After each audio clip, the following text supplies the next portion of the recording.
Hey friends, it's Ryan with Arrows of Love. Welcome back to my channel. I haven't done an astrological reading in a while, and I'm glad to be back. A lot of changes happening in my life overall. I quit my corporate job back in September, taking a sabbatical from work. Those that know me personally, I'm a finance lawyer. I've worked in more of the regulatory side and just decided it's come to an end, and it has a lot to do with Pluto. I'm sharing my screen. It's the chart um, right now, and here it is. Here's Pluto just entering into Aquarius. It just finished a 16-year stay in Capricorn. So wherever Capricorn falls in your chart, you've gone through major purgation, healing, and transformation in that area. For me, that was my seventh house of relationships, the people that I serve, the public, my one on one relationship. So I can talk to you about my 14-year, 16-year story about what that means for me. And I have four personal planets sitting in Capricorn. So it's been a big one.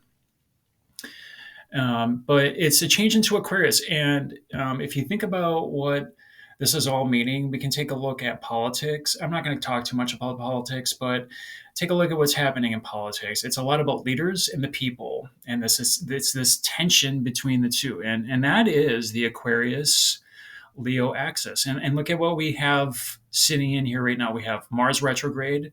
Mars started retrograding in the sign of Leo on December 7th, 6th or 7th, just a few days ago, and then directly opposing it, this nice or not so nice red line is Venus directly opposing Mars right now. It's the cosmic lovers, and also Pluto.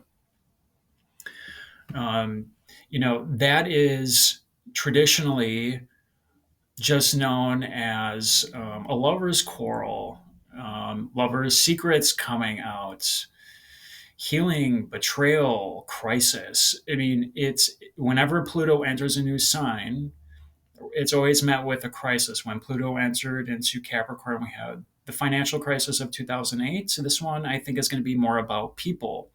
Aquarius is about people, big groups of people and friends. So that's really where I'm going with this, and alliances. This talk is really about friends and alliances. Who is on your side, who is not, and who are you trying to make an alliance with? That 11th house, Aquarius is the natural 11th house, is about your future. So when your friends change, your future changes. It is that simple. It's kind of the motto, what you eat is who you are. Same thing, who you hang out with is a reflection of who you are. So when your friends change, or if you're going through some things with friends, generally speaking, it means your future is also changing.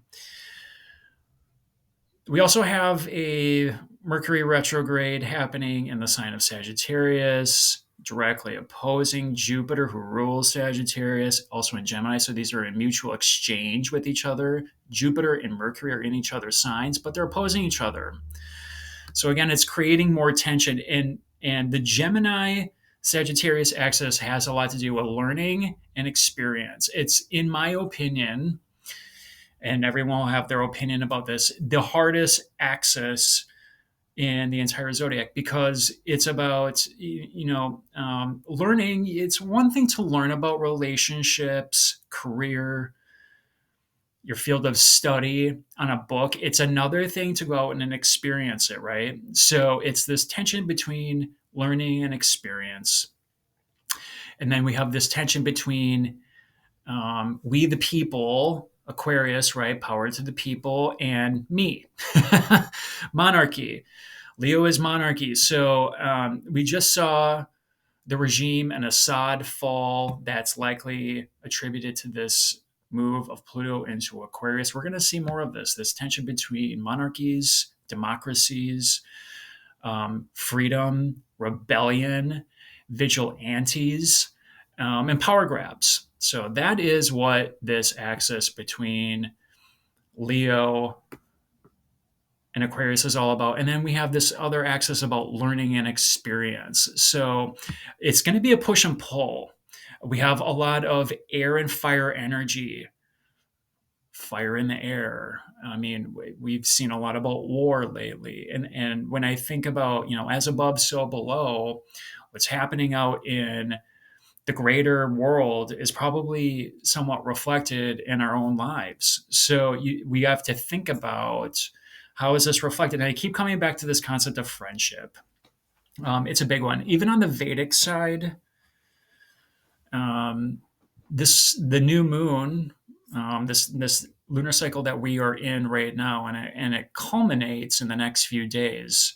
I'm doing this video on the 12th, the full moon, I believe is this. It's right around this weekend. I think it's Saturday the 15th. Is about friendship. It's about power grabs. It's about who's in the right position. So we're going to see shuffling of leaders. We're going to see shuffling of relationships. Venus just crossed over Pluto for the first time as Pluto is going into Aquarius. So secrets about friends, secrets about alliances, who's paired with who. All that's coming out, and it could be difficult stuff because the lovers are opposing each other. So it could be that you've met someone, it feels magnetic. You feel like maybe this is like you've known this person this entire time. Those are those past life experiences. That's Pluto coming up from the underground. But it's also this push and pull. Are you seeing eye to eye? Because Venus right now is in a very cold place. Aquarius is the mountains. Aquarius is um, kind of up in that ozone layer, right? Like when we look at the zodiac as a whole, the signs tell me where something is happening. Okay, that's location.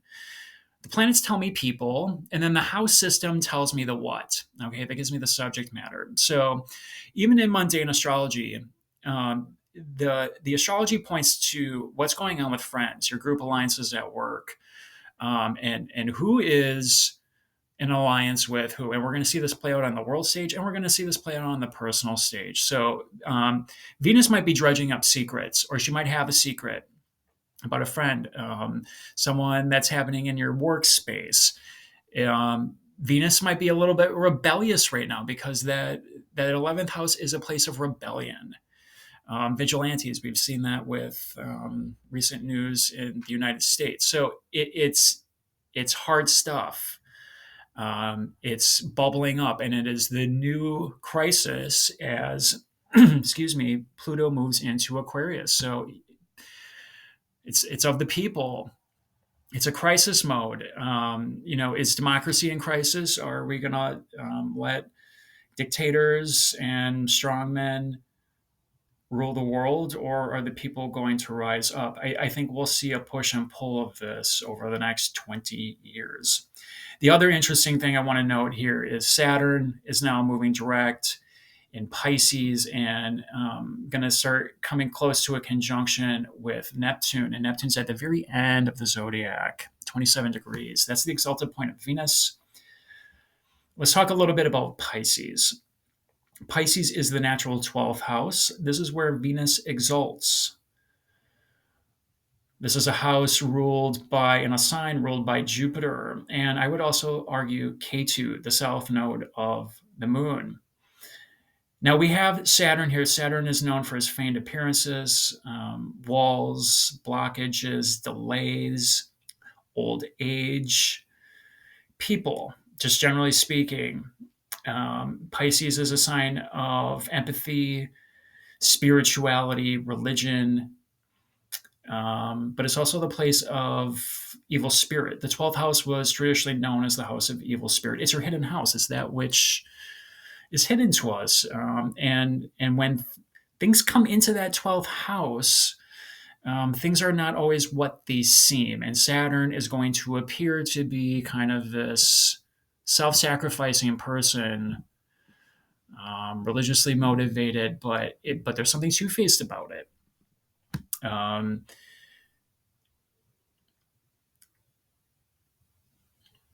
Saturn here also has a problem with alcohol, drugs, addictions, self sabotage. So, this is where we learn lessons of where are we hindering ourselves. Those are tough lessons. This point in Vedic astrology is well known for the astrologer star. So it's a good time to go talk to an astrologer if you're having some issues or need some clarification. But it's also known for addictions, and specifically alcohol. So I'm calling that out because people that are struggling with that, you don't have much time left. Okay, Saturn is like a clock. Okay, he keeps time, and when time's up, it's up. There is no going back.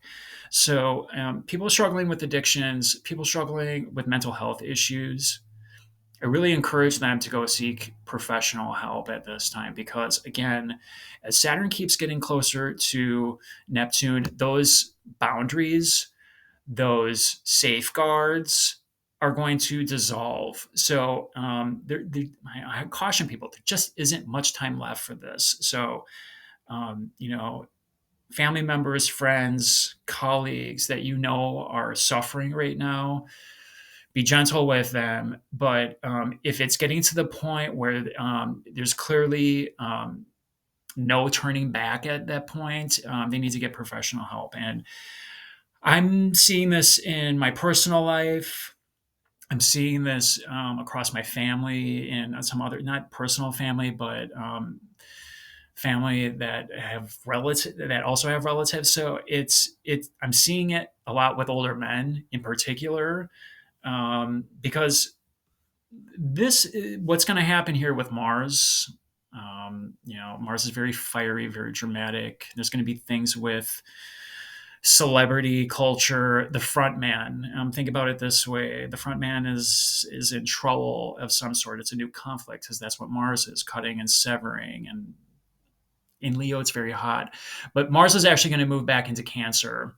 And this has to do with the home, cleaning up the home, things that are happening in the house that need to end. So I encourage people to look to the house because that's where this all culminates at the end of the day. If it's, I just talked to some friends over brunch the other day. And they said they just got their tax bill. Well, Mars is taxes. Okay, those are debts, and it went up 25% for the next year. Well, that's culminating in this issue with cancer, the home, right? Debts to the home, cleaning up the house, fights in the home, conflict in the home, fire in the home. We're coming up to Christmas season. Check your lights. Make sure everything is up to date and up to code because you were seeing a whole bunch of explosions happening. That's Mars. So take care of your HVAC system, gas, whatever it is. That is, do not wait on that. That is my piece of advice. You're definitely going to need to address it. This is big stuff over the next couple of years.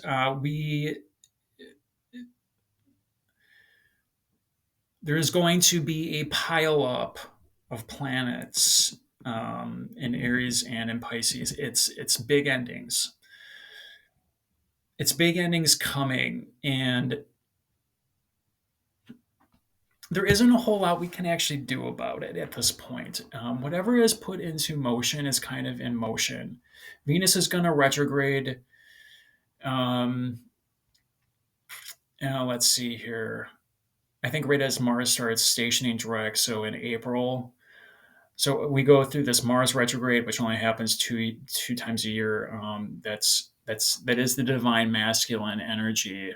It's the return of men in your life. Think of it kind of as like a Venus retrograde, like the return of women, relationships, the return of old fights. Um, Generally speaking, if people are returning into your life, 9 times out of 10, you're going to wish they had not come back or you had not answered that phone call or answered that text message. I'm just going to say that right now. 9 times out of 10, that's not always true. But it is the return of a male of some type, and it's a very charismatic one, and they might be having issues in the home. So take your time here, especially if you're looking for love.